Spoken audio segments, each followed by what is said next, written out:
ഇന്നത്തെ topic school തുറക്കുന്നു, കുട്ടികളുടെ ഭക്ഷണത്തിൽ എന്തൊക്കെ ശ്രദ്ധിക്കണം. ഇപ്പം ഒരു മധ്യവേനൽ അവധി കഴിഞ്ഞു, സ്കൂളുകൾ തുറക്കുന്നു. ഭക്ഷണത്തിൽ ഒത്തിരി കാര്യമായിട്ട് തന്നെ ശ്രദ്ധ വേണ്ട ആണ് കുട്ടികളിൽ.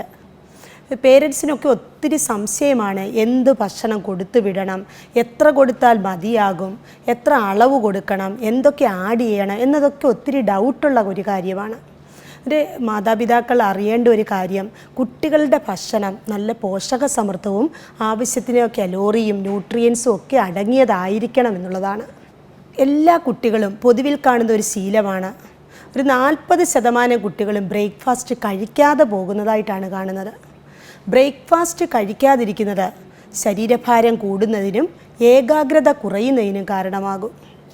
നമ്മുടെ കുട്ടികളുടെ രക്തത്തിൽ കൊളസ്ട്രോളിൻ്റെ നില ഉയരുകയും ഇവർക്ക് രോഗപ്രതിരോധ ശേഷി കുറയുന്നതും ബ്രേക്ക്ഫാസ്റ്റ് കഴിക്കാതിരുന്നാൽ സംഭവിക്കും. അതുകൊണ്ട് ദിവസവും കുട്ടികൾക്ക് ബ്രേക്ക്ഫാസ്റ്റ് ചിട്ടയായിട്ട് കറക്റ്റായിട്ട് ബ്രേക്ക്ഫാസ്റ്റ് കൊടുക്കാൻ ശ്രദ്ധിക്കണം. രാവിലെ ഒരു ഗ്ലാസ് പാല് കൊടുത്തിട്ടുണ്ടെങ്കിൽ കുട്ടികൾ ബ്രേക്ക്ഫാസ്റ്റ് കുറച്ച് കഴിക്കുന്നതായി കാണുന്നുണ്ട്. അതുകൊണ്ട് കിടക്കുന്നതിന് മുന്നേ മതി ഒരു ഗ്ലാസ് പാല് കൊടുക്കുന്നത്. ഇനി കുട്ടികളുടെ ഭക്ഷണം അവരുടെ ശാരീരിക ആരോഗ്യത്തെ മാത്രമല്ല മാനസിക നിലയെയും ഒത്തിരി കാര്യമായി തന്നെ ബാധിക്കും. ഈ കഴിക്കുന്ന ഭക്ഷണത്തിലെ പോഷകക്കുറവ് ഇവരുടെ പഠന നിലവാരം കുറയ്ക്കുമെന്ന് ഓർക്കണം. ദിവസേനയുള്ള ആഹാരത്തിൽ പ്രോട്ടീൻ അടങ്ങിയ ഭക്ഷണം വേണം. പ്രോട്ടീന് വേണ്ടി പാലുൽപ്പന്നങ്ങൾ, അതുപോലെ മുട്ട, മത്സ്യം, പയറുവർഗ്ഗങ്ങൾ, നട്ട് വെറൈറ്റീസ് എന്നിവ ഉൾപ്പെടുത്തണം. ഇത് കുട്ടികളുടെ രക്തത്തിലെ അമിനോ ആസിഡായിട്ടുള്ള ടൈറോസിൻ്റെ നില ഉയർത്തുകയും പഠനത്തിൽ മികവുണ്ടാവുകയും ചെയ്യും. ബുദ്ധിവികാസത്തിന് നല്ലതാണ് അമിനോ ആസിഡ് ടൈറോസിൻ. നിത്യേന കുട്ടികളുടെ ആഹാരത്തിൽ ഒരു 125 ഗ്രാം കാർബോഹൈഡ്രേറ്റിലും ആവശ്യമാണ്.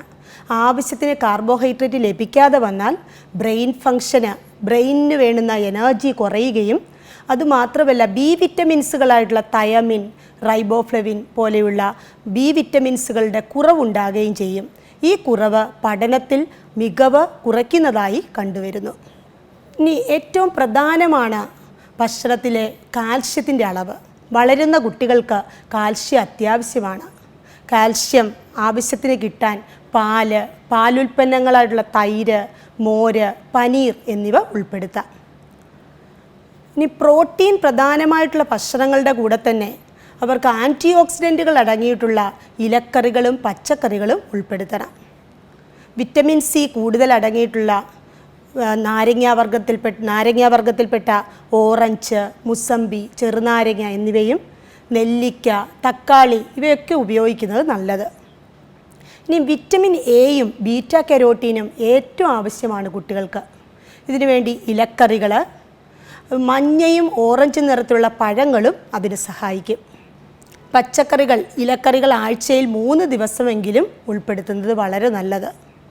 ഈ ഒമേഗ 3 ഫാറ്റി ആസിഡുകൾ അടങ്ങിയിട്ടുള്ള അണ്ടിപ്പരിപ്പുകൾ, കശുവണ്ടി, ബദാം പോലെയുള്ള അണ്ടിപ്പരിപ്പുകൾ, അതുപോലെ ഫ്ലാക്സ് സീഡ്, ചിയാ സീഡ്, മത്സ്യങ്ങളായിട്ടുള്ള മത്തി, ചാള, അയല പോലെയുള്ള മത്സ്യങ്ങൾ ഇവയൊക്കെ ഭക്ഷണത്തിൽ ഉൾപ്പെടുത്തിയാൽ രോഗപ്രതിരോധ ശേഷി പ്രദാനം ചെയ്യും.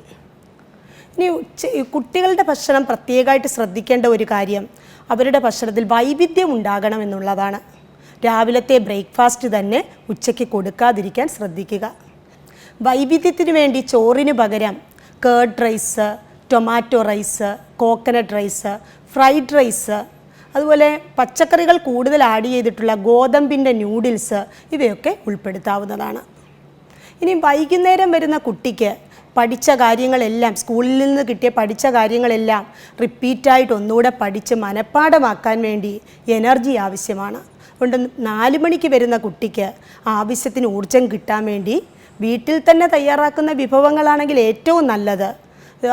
അണ്ടിപ്പരിപ്പുകൾ കൊടുക്കാം, ഫ്രൂട്ട്സുകൾ അല്ലെ ഫ്രൂട്ട് ജ്യൂസുകൾ, സ്മൂത്തികൾ കൊടുക്കാം, ഹെൽത്ത് മിക്സ് സ്മൂത്തി, ചുവന്ന അവലിൻ്റെ സ്മൂത്തി, റാഗി ഇവയൊക്കെ ഉൾപ്പെടുത്തിയിട്ടുള്ള സ്മൂത്തികൾ വളരെ ഗുണം ചെയ്യും.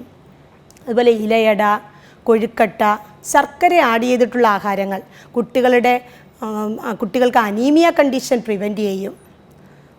അതിനുവേണ്ടി ഇലയട, കൊഴുക്കട്ട, ശർക്കര ഇട്ടിട്ടുള്ള അവൽ നനച്ചത്, ഇതെല്ലാം ഗുണകരമാണ്. അതുപോലെ എനർജിക്ക് വേണ്ടിയിട്ട് ഏത്തപ്പഴം കൊടുക്കുന്നത് വളരെ നല്ലതാണ്. ഇനി രാത്രി ഭക്ഷണത്തിൻ്റെ കാര്യം എടുത്താൽ, രാത്രിയിൽ കൂടുതൽ അളവിൽ ഭക്ഷണം കൊടുത്താൽ ശരീരഭാരം കൂടുകയും അതുമാത്രമല്ല ടോട്ടലായിട്ടുള്ള ലിപ്പിഡ് പ്രൊഫൈൽ നില ഉയരുന്നതായും കണ്ടുവരുന്നു. രാത്രി ഭക്ഷണം എണ്ണയിൽ വറുത്തു പൊരിച്ചതോ അല്ലെങ്കിൽ മൈദയുടെ ആഹാരങ്ങളോ ആകാതിരിക്കാൻ ശ്രദ്ധിക്കുക. കൂടുതൽ കുട്ടികളുടെ ശീലം ഇപ്പോൾ പൊറോട്ടയും അതുപോലെ എണ്ണയിൽ ഫ്രൈ ചെയ്തിട്ടുള്ള ഇറച്ചി വർഗ്ഗങ്ങളുമാണ് ഇപ്പോൾ കൂടുതലായി ഉപയോഗിക്കുന്നത്. അതുപോലെ ഫാസ്റ്റ് ഫുഡുകളുടെ ഉപയോഗമൊക്കെ കുഞ്ഞിൻ്റെ ആരോഗ്യത്തെ തന്നെ അത് ബാധിക്കും. അത് കുട്ടികളുടെ രോഗപ്രതിരോധ ശേഷി കുറയ്ക്കുകയും അവർക്ക് ലൈഫ് സ്റ്റൈൽ ഡിസീസിനുള്ള ചാൻസസ് കൂട്ടുന്നതായും കണ്ടുവരുന്നു. അതുകൊണ്ട് രാത്രിയിലെ ഭക്ഷണം ഏറ്റവും പോഷകപ്രദവും അതുപോലെ തന്നെ പ്രോട്ടീൻ സമൃദ്ധവുമാകാൻ ശ്രദ്ധിക്കുക. ഇനി ദിവസം കുഞ്ഞുങ്ങളുടെ ഉറക്കത്തിൻ്റെ കാര്യവും പ്രധാനമാണ്. കുട്ടികൾ ഒരു മിനിമം 8 മണിക്കൂറെങ്കിലും ഉറങ്ങേണ്ടതാണ്. ഒരു ഉറക്കം ശരിയായി ലഭിച്ചാൽ മാത്രമേ ബ്രെയിൻ കോശങ്ങൾക്ക് ഒരു റെസ്റ്റ് കിട്ടുകയും അടുത്ത ദിവസത്തേക്കുള്ള പാഠങ്ങൾ നന്നായി ക്ലാസ്സിൽ ശ്രദ്ധിക്കാനും പഠിക്കാനും സാധിക്കുകയുള്ളൂ. ഇനി ഒരു 30 മിനിറ്റെങ്കിലും കുട്ടികൾക്ക് വ്യായാമത്തിന് വേണ്ടി മാറ്റിവെക്കാൻ വേണ്ടി പേരൻസ് ശ്രമിക്കണം. അവർക്ക് ഔട്ട്ഡോർ ഗെയിംസിൽ ഏർപ്പെടാം, അല്ലെങ്കിൽ എന്തെങ്കിലും ശരീര വ്യായാമം കിട്ടുന്ന രീതിയിലുള്ള നടത്തമാകാം, അവർക്ക് ഇഷ്ടപ്പെട്ട വിനോദങ്ങളാകാം. ഇതെല്ലാം ശ്രദ്ധിക്കേണ്ടതാണ്. ആഹാരം പോഷകസമൃദ്ധവും ശരിയായ വ്യായാമവും മാനസിക ഉല്ലാസവും ലഭിച്ച് നമ്മുടെ കുട്ടികൾ നന്നായി വളരട്ടെ.